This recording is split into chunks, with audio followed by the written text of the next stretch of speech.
Pastor, aqui temos uma pergunta. Algumas pessoas já nascem predestinadas a ser salvas e outras não? A pessoa não se identificou. Nós queremos dizer que essa pergunta é feita sobre a predestinação. Falar sobre a predestinação. Eu quero dizer que, como é que do conhecimento dos evangélicos em geral, existem duas doutrinas a respeito deste assunto da palavra predestinação. A doutrina conhecida como doutrina calvinista ensina que a salvação é inteiramente de Deus e o homem nada tem a ver com a sua salvação. Então, segundo esta doutrina, quando uma pessoa se arrepende inteiramente pelo poder atrativo do Espírito Santo, nisto nós concordamos, que qualquer pessoa que se arrepende só o fará pela atuação do Espírito Santo que convence o homem do pecado, e o pecado, no caso, é não crer em Jesus Cristo como Salvador. Mas dizem mais os calvinistas que a predestinação é o decreto de Deus através do qual ele decidiu quem seria ou não salvo. De modo que, em decorrência, se ensina o que nós chamamos, e os mesmos calvinistas chamam, expiação limitada.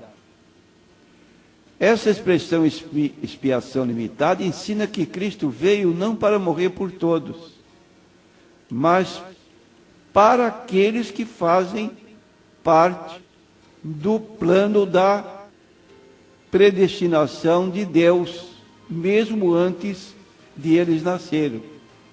Então estes serão salvos porque foram predestinados para a salvação. Esse é mais ou menos o ensino corrente entre os calvinistas. Ora, nós dizemos, se Deus dá salvação para quem Ele quer, e se o homem nada tem a ver com a salvação, ou seja, se não depende do homem, porque Deus não salva todos os homens. É a pergunta que nós fazemos. Se Deus dá salvação para quem Ele quer, se o homem nada tem a ver com a salvação, ou seja, se não depende do homem, por que Deus não salva todos os homens? E a Bíblia declara que Deus deseja que todos os homens sejam salvos. 1 Timóteo 2:4. Deseja que todos os homens sejam salvos e venham ao pleno conhecimento da verdade. Aí está. A vontade de Deus não é que alguns sejam salvos. É que todos sejam salvos. Se a salvação é um decreto de Deus, então a pergunta repetida, por que não decretou que todos os homens fossem salvos? Se a Bíblia diz que essa é a sua vontade. Então, não é uma doutrina que nos pareça, assim, ter apoio da Bíblia Sagrada. Já no caso do arminianismo, a vontade de Deus, como acabamos de ler em 1 Timóteo 2:4, é que todos os homens sejam salvos, porque Cristo morreu por todos os homens. Então não se pode admitir que a expiação seja limitada apenas para algumas pessoas e não todas as pessoas. Paulo diz na sua carta a Tito, capítulo 2, versículo 11, pois a graça de Deus se manifestou trazendo salvação a todos os homens. Logo, a expiação de Cristo não atinge alguns, atingem a todos. Todos os que quiserem. Em Atos 2:21, declare: todo aquele que invocar o nome do Senhor será salvo.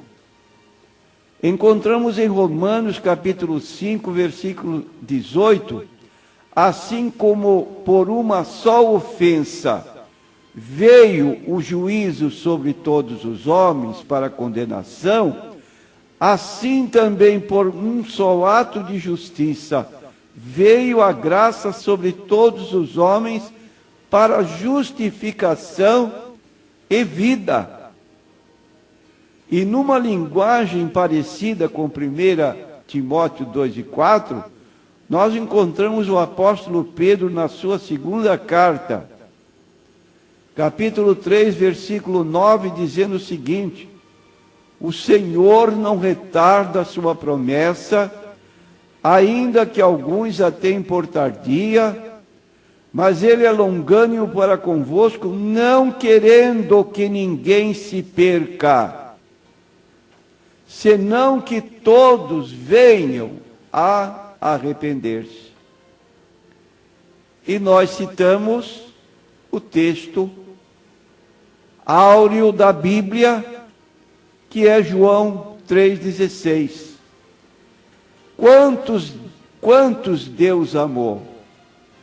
Deus amou o mundo de tal maneira que deu o seu Filho unigênito, para que todo aquele que nele crê não pereça, mas tenha a vida eterna.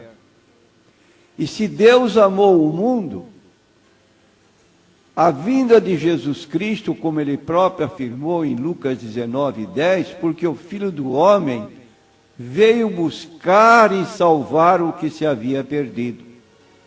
E todos nós somos esses perdidos, para quem Jesus veio.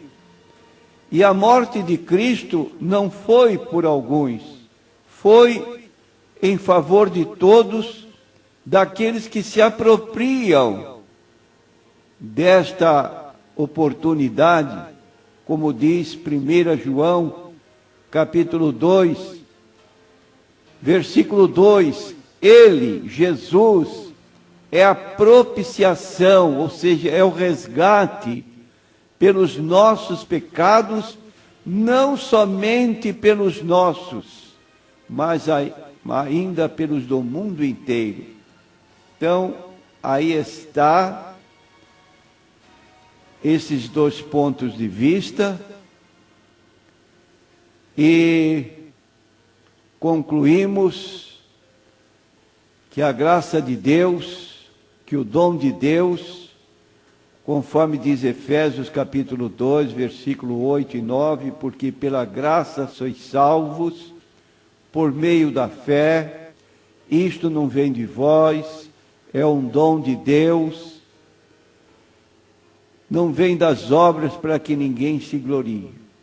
Agora, concluindo, a grande pergunta: pode-se resistir à graça de Deus? Sim. É por isso que Deus não salva todos os homens. E o diácono Estevão, na sua pregação, no capítulo 7 do livro de Atos, ele falou enfaticamente dos judeus, a quem disse: vós resistis à graça de Deus. Então, aquele povo para quem Jesus veio, em primeiro lugar, rejeitou a graça de Deus e, por isso, sofreram as consequências que a história registra.